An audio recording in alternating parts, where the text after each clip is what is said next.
ಎಲ್ಲರಿಗೂ ಶುಭೋದಯ. ನಾನು ಮೊಹಮ್ಮದ್ ಅರ್ಫಾನ್ ಮತ್ತು ನಿಮ್ಮೆಲ್ಲರಿಗೂ ಕನ್ನಡ ರಾಜ್ಯೋತ್ಸವದ ಶುಭಾಶಯಗಳು. ಯಕ್ಷಗಾನವು ಕರ್ನಾಟಕದ ಕರಾವಳಿ ಪ್ರದೇಶಗಳಲ್ಲಿ ಜನಪ್ರಿಯವಾಗಿರುವ ನೃತ್ಯ, ಹಾಡು, ಸಂಭಾಷಣೆ ಮತ್ತು ಅದ್ಭುತ ವೇಷಭೂಷಗಳನ್ನು ಒಳಗೊಂಡಿರುವ ಒಂದು ಶಾಸ್ತ್ರೀಯ ಕಲಾ ಪ್ರಕಾರವಾಗಿದೆ. ಯಕ್ಷಗಾನದ ಪ್ರಮುಖ ಅಂಶಗಳು ಕಲೆ, ಪ್ರಸರಣೆ, ಶೈಲಿಗಳು, ಪ್ರದರ್ಶನೆ, ಪಾತ್ರಗಳು, ಸಂಗೀತ ಮತ್ತು ವಾದ್ಯಗಳು, ರಾಗಗಳು ಮತ್ತು ತಾಳಗಳು. ಹಾಗಾಗಿ ಇವತ್ತು ನಮ್ಮೆಲ್ಲರ ಮುಂದೆ ಕನ್ನಡ ರಾಜ್ಯೋತ್ಸವದ ಪ್ರಯುಕ್ತ ಪ್ರೌಢಶಾಲಾ ವಿದ್ಯಾರ್ಥಿಗಳು ಯಕ್ಷಗಾನ ಶೈಲಿಯಲ್ಲಿ ಹಾಸ್ಯಭರಿತ ನಾಟಕದ ತುಣುಕನ್ನು ಪ್ರದರ್ಶಿಸುತ್ತಾರೆ. ಮುಖ್ಯ ಪಾತ್ರಧಾರಿ ರಾಜ, ದಿಯಾಗೌಡ, ಉಳಿದ ಪಾತ್ರಧಾರಿಗಳು ತ್ರಿಷಾ, ನವಮಿ, ಅಂಕಿತಾ ಮತ್ತು ಪ್ರಣೀತಾ. ಮಂತ್ರಿ ಕೊಠಡಿಯಲ್ಲಿ ಅಲಂಕಾರ ಮಾಡಿಕೊಳ್ಳುತ್ತಿದ್ದಾನೆ. ಕಳ್ಳ ಮಂತ್ರಿಯ ಕೊಠಡಿಯನ್ನು ಪ್ರವೇಶಿಸಿ ಕಳ್ಳತನ ಮಾಡುತ್ತಾನೆ.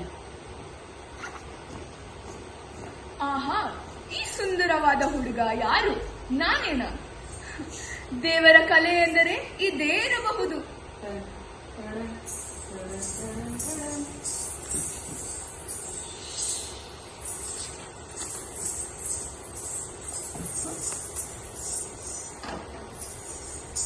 ಯಾರದು?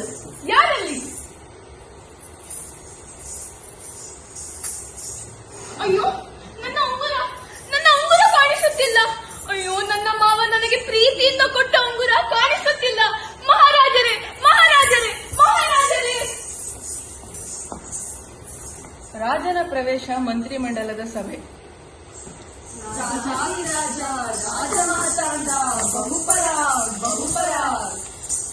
ರಾಜ್ಯದಲ್ಲಿ ಎಲ್ಲರೂ ಸೌಖ್ಯವೇ? ರಾಜ್ಯದಲ್ಲಿ ಎಲ್ಲರೂ ಸೌಖ್ಯ ಪ್ರಭುಗಳೇ. ಆದರೆ ಆದರೆ ಆದರೆ ಆದರೆ ಏನು ಆದರೆ? ಇತ್ತೀಚಿನ ದಿನಗಳಲ್ಲಿ ರಾಜ್ಯದ ಹಲವೆಡೆ ಕಳ್ಳತನ ನಡೆಯುತ್ತಿದ್ದು ಒಬ್ಬ ಕಳ್ಳನು ಸಿಕ್ಕಿ ಹಾಕಿಕೊಂಡಿದ್ದಾನೆ. ನಮ್ಮ ರಾಜ್ಯದಲ್ಲಿ ಕಳ್ಳತನವಾ? ಮಹಾರಾಜ, ಆ ಕಳ್ಳ ಭಯದಿಂದ ಬಾಯೇ ಬಿಡುತ್ತಿಲ್ಲ, ಸತ್ಯವನ್ನೇ ಹೇಳುತ್ತಿಲ್ಲ. ಅಯ್ಯೋ ಮಹಾರಾಜರೇ, ಮಹಾರಾಜರೇ, ದೊಡ್ಡ ಪ್ರಮಾದವಾಗಿ ಹೋಯಿತು. ನನ್ನ ಮಾವ ನನಗೆ ಪ್ರೀತಿಯಿಂದ ಕೊಟ್ಟ ಉಂಗುರ ಕಳೆದು ಹೋಯಿತು. ಈ ಲೋಕದಲ್ಲಿ ಸುಳ್ಳು, ದುರಾಸೆ, ಕಳ್ಳತನ ಎಲ್ಲವೂ ಹೆಚ್ಚುತ್ತಿದೆ. ಅಯ್ಯೋ ಮಹಾರಾಜ, ನಾವು ನಿಮಗೆ ತಿಳಿಸಿದಂತೆ ಒಬ್ಬ ಕಳ್ಳನು ಸಿಕ್ಕಿ ಹಾಕಿಕೊಂಡಿದ್ದಾನೆ. ಅವನೇ ಈ ಉಂಗುರವನ್ನು ಕದ್ದಿರಬಹುದಲ್ಲವೇ? ಹೋಗಿ ಆ ಕಳ್ಳನನ್ನು ಕರೆದುಕೊಂಡು ಬನ್ನಿ. ಅಪ್ಪಣೆ ಮಹಾರಾಜ.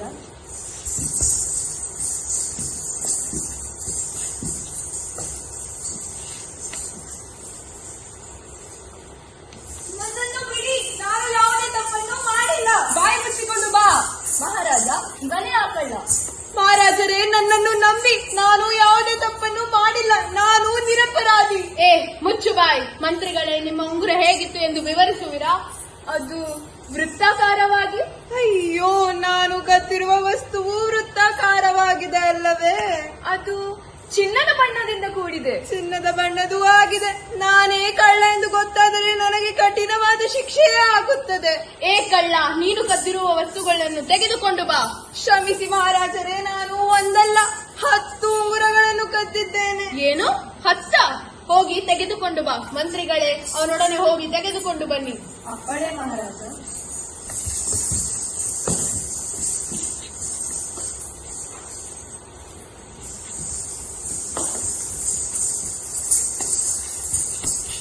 ತಗೊಳ್ಳಿ ಮಹಾಪ್ರಭುಗಳೇ. ಆಹಾ, ಎಷ್ಟು ರುಚಿಯಾಗಿದೆ. ಅಯ್ಯೋ ಮಹಾರಾಜರೇ, ನೀವು ನನ್ನ ಬೆಳೆ ಬಾಳುವ ಉಂಗುರವನ್ನು ತಿಂದು ಬಿಟ್ಟರಲ್ಲವೇ? ಮೂರ್ಖ, ಇದು ಉಂಗುರವೇ? ಇದು ಉಂಗುರವೇ? ಇದು ಕೋಡು ಬಳೆ. ಇದೇ ಸತ್ಯಾನ ಮೊದಲೇ ಹೇಳಿದ್ದರೆ ನನ್ನ ಸಮಯವಾದರೂ ವ್ಯರ್ಥವಾಗುತ್ತಿರಲಿಲ್ಲ. ಮಂತ್ರಿಗಳೇ, ರಾಜ್ಯದ ಎಲ್ಲಾ ಪ್ರಜೆಗಳಿಗೂ ಶಿಕ್ಷಣ ಕಡ್ಡಾಯವಾಗಬೇಕೆಂದು ಆದೇಶ ಹೊರಡಿಸಿ. ಅಪ್ಪಣೆ ಮಹಾರಾಜ. ಕೋಡ್ ಬೆಳೆನಾ? ಅಯ್ಯೋ ದೇವರೇ, ನನ್ನ ಉಂಗುರ! ಅಳಬೇಡ, ಅಳಬೇಡ, ಶಾಂತನಾಗು. ನಿನ್ನ ಉಂಗುರ ಸಿಕ್ಕೇ ಸಿಗುವುದು. ನೀನು ಅದನ್ನು ಎಲ್ಲಿ ಇಟ್ಟಿದೆ ಎಂದು ಒಮ್ಮೆ ನೆನಪಿಸಿಕೊ. ನನ್ನ ಉಂಗುರ! ಮಹಾರಾಜರೇ, ನನ್ನ ಉಂಗುರ ಸಿಕ್ಕಿಬಿಟ್ಟಿತು. ನಿನ್ನ ಮರೆಗುಳಿತನದಿಂದ ಇಷ್ಟೆಲ್ಲ ಅನರ್ಥಗಳು ಸಂಭವಿಸಿದವು. ಸಮಾಧಾನವಾಗಿ ಯೋಚಿಸಿ ನಿರ್ಧಾರ ತೆಗೆದುಕೊಳ್ಳಬೇಕು. ಅದಕ್ಕೆ ಹೇಳದು, ಶಿಕ್ಷಣೆಯೊಂದಿಗೆ ತಾಳ್ಮೆಯೂ ಅತ್ಯಗತ್ಯ. ನೋಡಿದ್ದು ಸುಳ್ಳಾಗಬಹುದು, ಕೇಳಿದ್ದು ಸುಳ್ಳಾಗಬಹುದು. ನಿಧಾನವಾಗಿ ಯೋಚಿಸಿದರೆ ನಿಜವೂ ತಿಳಿಯುವುದು.